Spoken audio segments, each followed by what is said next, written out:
Get this and get it straight. Crime is a sucker's road, and those who travel it wind up in the gutter, the prison, or the grave. This time, a fireball, too handy with a target pistol, led me down a rocky road past a sleazy money grubber to a curly-headed corpse. And it might have gotten worse if I hadn't slowed down at the hairpin turn. It happened like this. From the pen of Raymond Chandler, outstanding author of crime fiction, comes his most famous character in The Adventures of Philip Marlowe.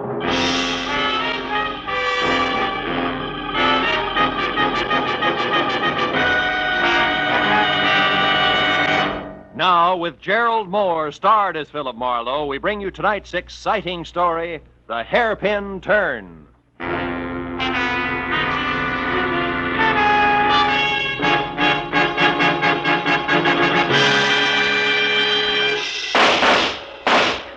Hey, stop it. Put down that gun and listen to me. Stay back, Uncle Enoch. How do you like that? And if you could think just half as straight as you could shoot, I'd have nothing to worry about, but you can't. And it's high time you realize that Oh, there's the house buzzer. Somebody's up at the house, Uncle Enoch. And this is Miles' night off. Well, all right, I'll answer it. I'm expecting a man from the office. But as soon as I've finished with him, you and I are going to have a talk, young lady. Do you understand? I said... Oh, what's the use?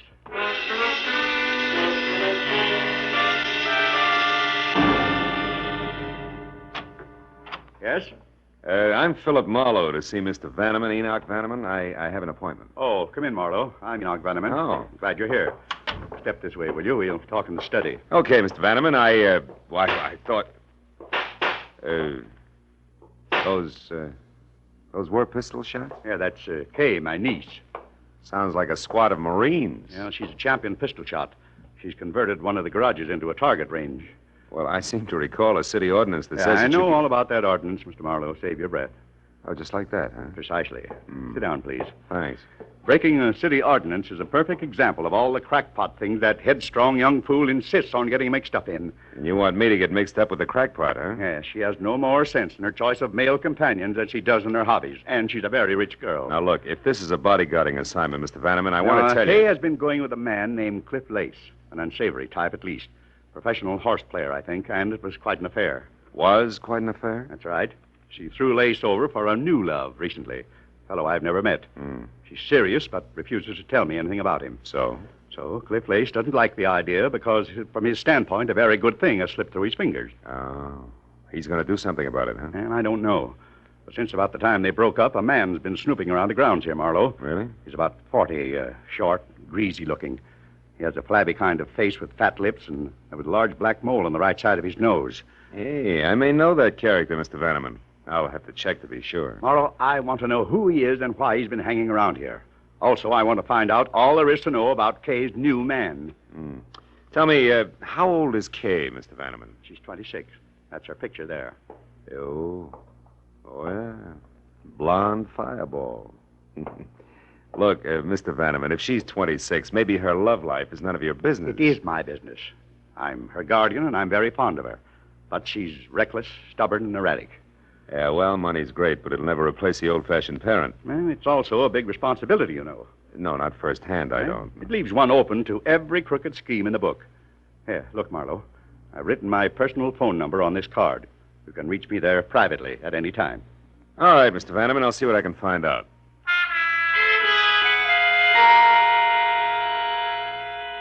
I got in my car and I crossed the 2 acres of tailored flora the Vannemans called front yard. I could see in back the squat, windowless brick building topped by a skylight that housed the target range. Then a minute later, I drove out through the big Bel Air gate into Sunset Boulevard just as Kay Vanneman streaked past me in a sleek new Nash. I was sure I knew already who the snoopy little man who'd been hanging around was. The description of flabby face, fat lips, and mole fit tight on a guy named Mutt Pomeroy, who'd somehow been issued a private detective's license and somehow managed to keep it. He was just about as ethical as a stab in the back. I remembered he had an office in a fire trap on Bronson, so I made that my first stop. Climbed a flight of dark, smelly stairs to a tired door marked Pomeroy, Private Investigations. Well, there was no answer, so I tried the door. Somebody beside Mutt had been there ahead of me. Turned the place inside out. It was a shambles. I spent 5 minutes going over his files, scattered like leaves in November. and was still at it when the door behind me swung shut. Lose something, chum? Hello, Mutt. What's the big idea tearing up my joint, Marlowe? Hey, you know better than that. I wouldn't touch the stuff you keep on file without rubber gloves. Real funny. If you didn't do this, then who did? I came in and found it just like this. One of your clients must have gotten a little careless. You're full of them tonight, aren't you? Yeah. What do you want here, Marlowe? I need a little help, Mutt. No kidding. Okay, chum, sit down. Glad to help out a brother sleuth any time at all. Now, what's your problem? Why are you so interested in the Vanneman place? Oh, the Vanneman place. Yeah. Huh? Quite a chunk of real estate they got there. I know. What's the fascination? A little simple investigation for a simple little lady. For purposes of conversation, what'll we call her? How does Estelle suit you? Estelle. Look, Marlowe, you got in free. Take the scraps and be happy. Okay. But as you put it, the Vannemans own quite a chunk of real estate. We might subdivide. You might like to tell me how this Estelle ties in. Yeah, I might at that, chum. She's worried about a guy. And from what I've seen of that jet-propelled blonde named Kay Vanneman, she's got plenty of reason to worry. Guy's name wouldn't be Cliff Lace, would it? Cliff Lace? Mm-hmm. I don't remember, Marlowe. Okay, Mutt. How much is it going to take? Well, now, that's hard to say. I'll have to let you know. You see, I've got an angle on my end, too. My little client swears up and down there's no other woman involved. But, you know, the Estelles are always the last to know. You're beginning to smell, Pomeroy. And just how do you fit, Marlowe? I'm helping a guy worry about a girl. Well, that's real nice. And when your clients worry, the wrinkles make dollar signs, so you're always right. Is that it? Thanks for everything. I'll see you around, Mutt. Yeah, but don't go away mad, chum. Oh, of course not. That's why I'm leaving now.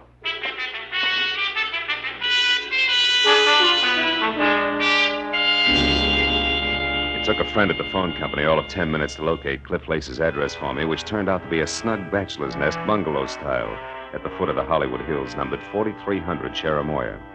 I parked, started for the front door, and on the way, past an open window where the silhouette of a man at a telephone was cut into neat slices by a Venetian blind. But you better want But his voice came through in one piece, and you couldn't miss it. You see, Estelle, I know almost all about you. Oh, yeah. I got your name earlier tonight from a mutual friend, Mr. Mutt Pomeroy. Yeah, I think it's about time we got together for a little business conference, huh? Now, right there at the plaza in, say, 2 hours? You'll still be registered as Ruth Bridges. Good. Goodbye, Estelle. When he hung up, he moved over to a bottle of Johnny Walker Scotch. I waited until he'd helped himself, and then I went to the door.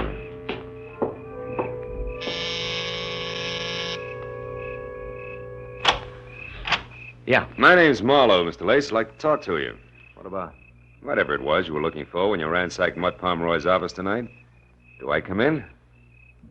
Yeah, of course. Thanks. But I'm afraid I don't know what you're talking about. Oh, come on. We both know that's a lie. Let's forget it and go on from there, huh? Just a minute. You a cop? No. But I'll call him at the drop of a hat.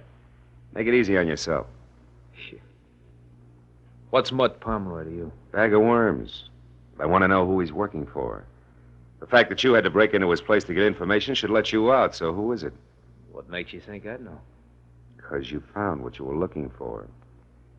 What's Estelle's last name, Cliff?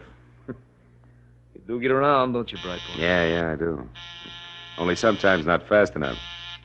Look, Buster, why don't you answer the door? Somebody's got his finger caught in the buzzer. Yeah, that's right. Kay, I told you I didn't... I stopped by to deliver something, Cliff. An ultimatum. I'm telling you for the last time... Hold it. We're not alone. I don't care what I have to say to you. I'll shout from the rooftops. We're through, washed up. Now get out of my life and stay out. Kay, please. Good evening, Miss Vanneman. I don't know you, Slim, but keep out of this. Look, darling, don't... Now you listen. I'm in love with Boyce Neely. Really in love this time. I intend to marry him, and I won't have you... Marry Boyce Neely? Oh, don't be ridiculous. Cliff, I'm warning you. Look, you'll get this. You'll never marry Boyce Neely. That's one thing I'm sure of. I know a lot more about him than you do, darling. Believe me. When the time is just right, you're going to hear from me again, but loud. Why, you filthy... If you try to do anything to hurt Boyce and me, Cliff Lace, so help me, I'll kill you. I mean it. Sometimes she's going to throw that temper at me just once too often. Who you kidding, Lace? Ever see her use a target pistol? Ah, she's too smart to trump her own ace. Don't count on it, mister. No, I'm not worried. Where were we, Marlowe? We were looking for some answers, which I just got. Good night, Lace. Keep your head down.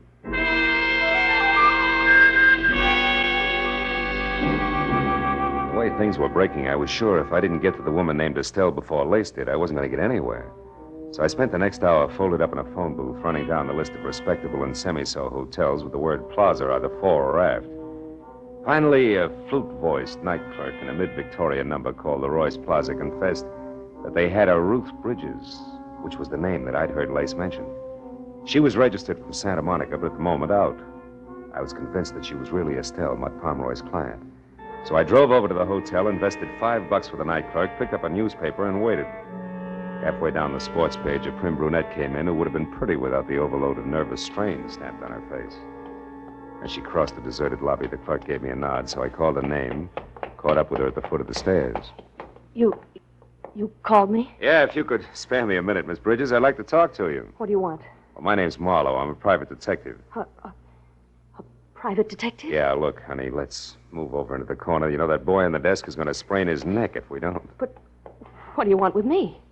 Well, suppose we start off with your real name, Estelle. What's the rest of it? Neely, maybe, huh? How did you know that? It's taken me all evening to get it. But that's the only way it figures. It's right, isn't it? You're married to Boyce Neely? Yes. I'm Mrs. Boyce Neely, but what business is that of yours? Well, that's what I'm trying to find out. You hired Mutt Pomeroy to check on your husband because you're worried about him, right? Why? Boyce is in trouble. He's in a jam, that's all. Is it money? No, Boyce does very well. He's in real estate in Santa Monica. Oh, maybe with the law, huh? Yes. Yes, I'm afraid so. He's been acting so strange. He wouldn't talk to me or anything. I just had to find out what was wrong. I see. Well, look, what's your connection with Cliff Lace? Why, I don't know any Cliff Lace. Oh, come on, baby. Take it a little easy and try again. Cliff Lace, I know you called him tonight, and he called you. All right. He wanted to talk to me about Boyce and some girl named Kay Vanneman, but he's crazy. I know he is. Boyce is not mixed up with another woman. He couldn't be. I hope I meet your husband soon, Mrs. Neely. I'd like to punch him in the nose. What do you mean? But Pomeroy was right. The Estelles are always the last to know. Look, do me a favor. Will you go up to your room, go to bed, and get some sleep? You're going to need it. All right. Thank you, Mr. Marlowe. Hey, Buster, where's the phone? Oh, right over there, sir. Good book? Huh? Oh, yeah, great. Chandler's new one, you know. Chandler. Where have I heard that name before?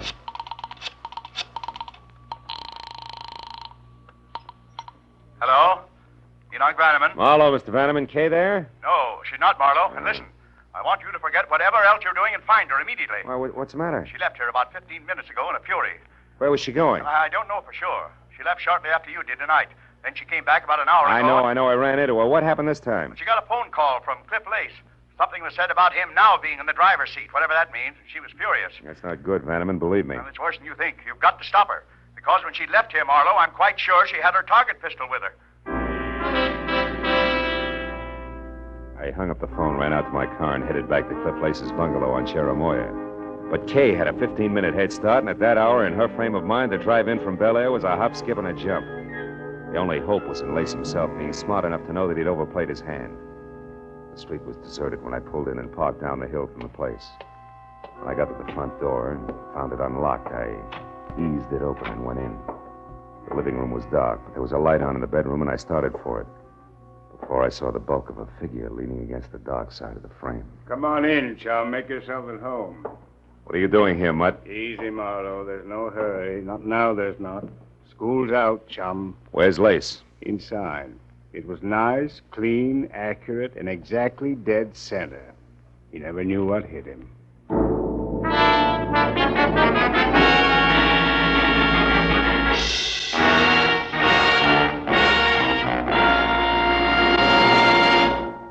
In just a moment, the second act of Philip Marlowe. But first, for a moment, let's look at the headlines on CBS's entertainment for tomorrow night.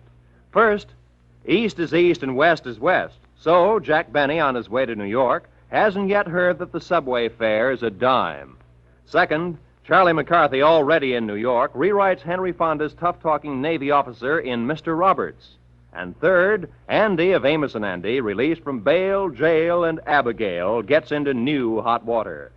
Besides these, you'll also find headliners Eve Arden, Red Skelton, Horace Heidt, and all the other great Sunday night shows on most of these same CBS stations tomorrow night. Now, with our star, Gerald Moore, we return to the second act of Philip Marlowe and tonight's story, The Hairpin Turn.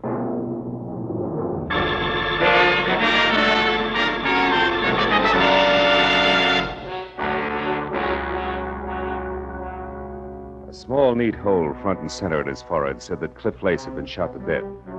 And everything from jealous motive to target pistol method pointed directly to Kay Vanneman. But that was still a long way from proof, and there was Mutt Pomeroy on hand. The kind who always figured only one way. To the right of the dollar sign. Now, let's not jump to any dumb conclusions, Marlowe. Like what? Like the look on your kisser that wants to know what I'm doing here. That I can explain. I got Cliff Lace's name from you, and a sawbuck to the right guy gave me a rundown on him, a sort of a character analysis, you might say. So? So I figured he was the guy who frisked my office to find out who I was working for. He must have tagged me out of the Vanneman place, followed me down to my joint, then turned everything inside out until he ran across something that added for him. Something like the name Estelle Neely, maybe? You move fast, don't you, Marlowe? Yeah, when there isn't too much crowding. I've got most of it already, Pomeroy, so spill. Spill? I don't know what you mean, Marlowe. I mean that Estelle Neely hired you to find out why her husband was worried. You come up with an answer, all right. It was called Other Woman. So? Estelle didn't even suspect anything about another woman. And you didn't tell her what you found out because it was Kay Vanneman, a gal with $1 million, right or wrong. Suppose you're right, Marlowe. What are you getting at? A possibility that you could have done this. Kill Lace? Why? Because Lace was playing the same game that you, chum, blackmail. Your motive was money, and so was his. Plus the fact that he didn't like Kay giving him his walking papers. So when he wouldn't come to terms with me, I killed him. Is that it? Yeah, it could be. Can you prove otherwise? No, I can't. But other things can, Marlowe. Things, yeah. Like that lipstick-smeared cigarette in the ashtray behind you. It's not my brand. And I don't drop hairpins on the carpet when I kill. Do I go on? Or were you just trying it for size because you hate to think that a gorgeous item like young moneybags could be it? Right or wrong, Marlowe? You know, leveling with you, Pomeroy, takes the kind of talent that can cash a $7 bill at a bank. Who are you calling, Marlowe? The cops. It's the custom. Wait. Look, don't be a sap. What'll that get you? A killer, maybe. Yeah, and from there on a pat on the head, a well done from the law. Get smart, chum. Shielding a murderer is a lot healthier for the bank account than nailing one every time. Get your hand off the phone. Now, Marlowe, listen. Get it off! Okay, go on, louse it up, Boy Scout. Who knows, maybe some bright day you might even run for alderman, Marlowe. Without your votes, I'm sure. Homicide, Sergeant Becker. Phil Marlowe, Sarge. There's a DOA waiting for you. 4300 Cherimoya. Name's Cliff Lace. Occupation questionable. He was shot. Any idea who did it, Marlowe? Yeah. Poor little rich girl named Kay Vanneman, or her sweetheart, one Mr. Boyce Neely. Who lives in Santa Monica? Yeah. Where's the fit? I don't know. How long ago was this Lace killed, Marlowe? 30, 40 minutes? Why? Neely's clear. We picked him up at his own home better than 2 hours ago. He's in a pokey now. What'd you get him on? Hit and run, a month ago. It's alleged that he knocked an old lady out of a crosswalk and into a hospital without even stopping to watch her bounce. Some anonymous tipster phoned the dope in around 6 tonight. Said the repaint job on Neely's car would prove it. It did. So that just leaves this Vanneman babe, huh? Yeah, I guess so. But you know, Becca, there's... Marlowe, come here, quick, out in the backyard there. It's Kay Vanneman. I'll call you later, Becca. We got company. Get the lights, Pomeroy, and stay down. Don't worry, Marlowe. The driveway alongside the house is the only way out. All right, watch it from the front. I'll go through the kitchen and out the back door. Play it close. Check. But remember, Pomeroy, nobody gets trigger happy. Don't worry, chum.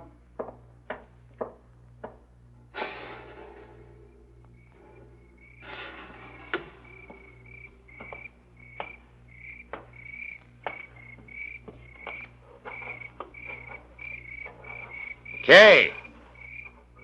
Come on, baby. You're cornered back there. Talk up. Who's that? Philip Marlowe, the guy you saw here with Cliff Lace earlier tonight.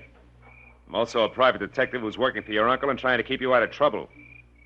Now, let's have the target pistol, baby. Come on, throw it in. I can't. I don't have one. Uncle Enoch says different. He told me you left the house with I it. told you I don't have one. All right, come on out. But slowly, hands high, no jokes. I always lose my sense of humor right after murder. After... Yeah. Lace was shot to death. Never mind the carefully arched eyebrows. You're in too deep, honey. You don't think I had anything to do with Cliff Lace getting killed, do you? Oh, no. It's all one great big coincidence, huh? Why don't you leave, Miss Vanneman?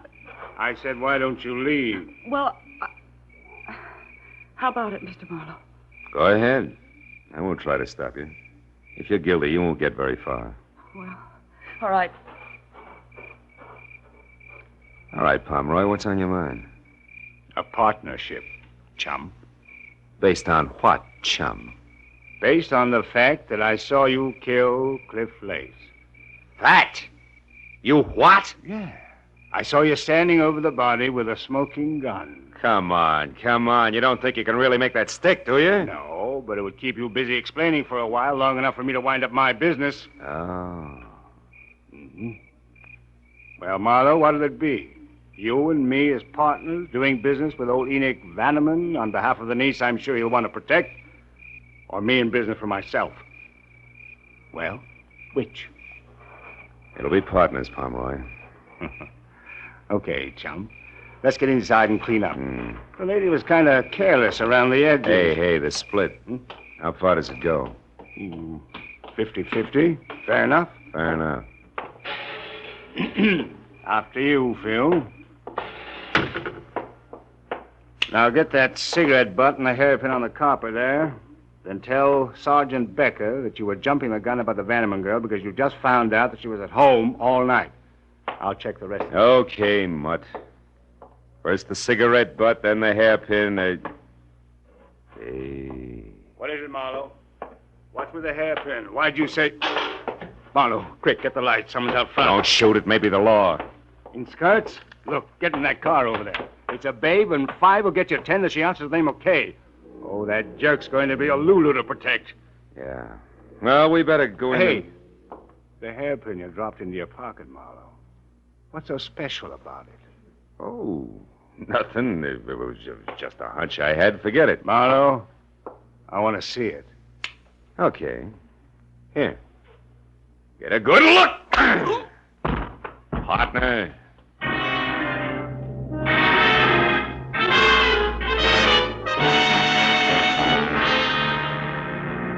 It was a fast 20-minute drive back out to Bel Air and the Vanneman place. All the way, I worried hard that the hunch I was playing was right and that I was going to be too late to do anything about it.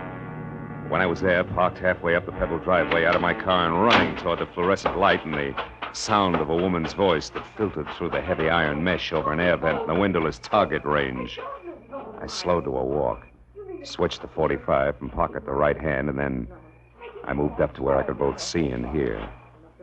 Kay Vanneman was huddled in a far corner, her eyes crowded with fear and riveted on the dainty but lethal .22 automatic that Cliff Lace's murderer pointed straight at her head. Estelle Neely had her back to me, but with the grill that was designed to stop bullets between us, there was nothing I could do. You've got to listen to me. Please listen before you do anything crazy. I swear I never knew that Boyce was married. I'd never have gone with him if I'd known. You're a liar. No, it's the truth, I tell you. It started like the others, fun and no questions asked. But then I fell in love, and it never occurred to me that he might have been married. Stop it. I don't want to hear anymore. I've already killed once for Boyce, the guy I turned into the police for something he did a month ago. You turned your own husband over... I did that so they'd put him away out of your reach. You'd never wait for him. You'd go your own merry, merry way a week after he was in jail. Boyce would be glad to come back to me after 5 years of living in a cage like an animal. And he'd never suspect that I was the one who informed. I hired a private detective, Mutt Pomeroy, and made sure that he knew I never even suspected that Boyce could have anything to do with another woman. Then Boyce would never realize it was you who turned him in, because you had no motive. Mutt Pomeroy would be your witness to that. I killed Cliff Lace because he traced me from Pomeroy, and then found out that I was the one who told the police about Boyce. He would have blackmailed me forever. And I'm not sorry, nor will I be when I kill you. Now sit down, Miss Vanneman, and listen carefully. I couldn't shoot, and I knew that it would be disastrous to yell, but I had to do something in a hurry. I moved up quietly to the door. It was locked. That only left one chance, the skylight on the roof. The building was low, and a lawn chair nearby was all the help I needed. When I was up and over to the skylight, there was glass and no mesh underneath. I still hadn't made it because from that angle I could see Kay, but only hear Estelle. Now you know just what kind of a woman is going to kill you. But why me? I told you. I don't care what you told me. It was you, young and beautiful, that started all this. All this is almost over now because the other detective, that Marlowe, knows that I killed Lace. He found a hairpin there. I saw him from the window. I saw him pick up the hairpin, Miss Van. No, stay back. The black hairpin that couldn't possibly belong to a blonde like you. The hairpin that said Marlowe knows that I killed Lace. So I'm through, and I know it. But before they get me up... my hand, Marlowe, is she dead? No, just out. Well, fireball, any appropriate wisecracks? Wisecrack? Not for quite a while, Marlowe. I'm too scared.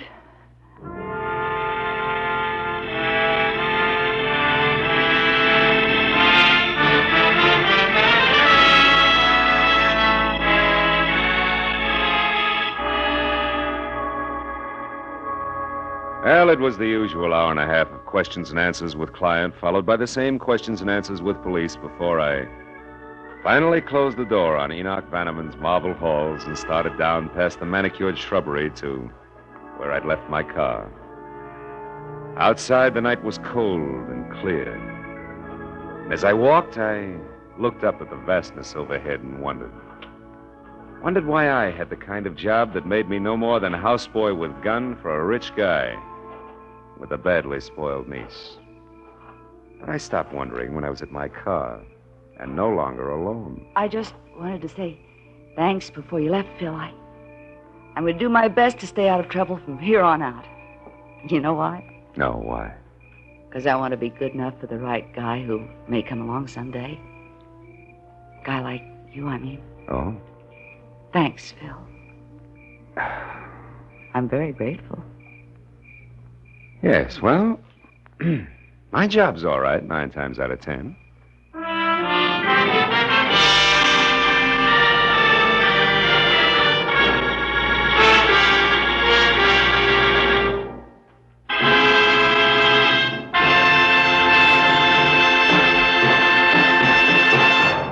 The Adventures of Philip Marlowe, bringing you Raymond Chandler's most famous character, star Gerald Moore, are produced and directed by Norman MacDonald and are written for radio by Robert Mitchell and Gene Levitt. Featured in the cast were G.B. Hunter, Jay Novello, Olive Deering, Ralph Moody, Tony Barrett, and Charles Russell. The special music is composed and conducted by Richard Aurunt. Be sure and be with us again next week when Philip Marlowe says...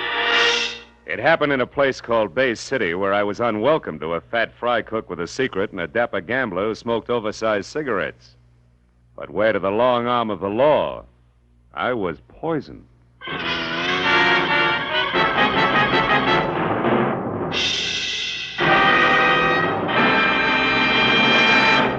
Philip Marlowe has a new night, ladies and gentlemen, Tuesdays. Yes, starting February 7th, The Adventures of Philip Marlowe will be heard every Tuesday night at 9:30 Eastern Standard Time. Be sure and listen. Remember, Tuesday night, Marlowe night. And 1 week from tonight, at this time, you'll find one of your favorite radio families, the Goldbergs. Yes, Molly, Jake, Sammy, Rosie, and all their friends are moving from Friday nights on CBS to Saturdays, starting next Saturday. This is Roy Rowan speaking.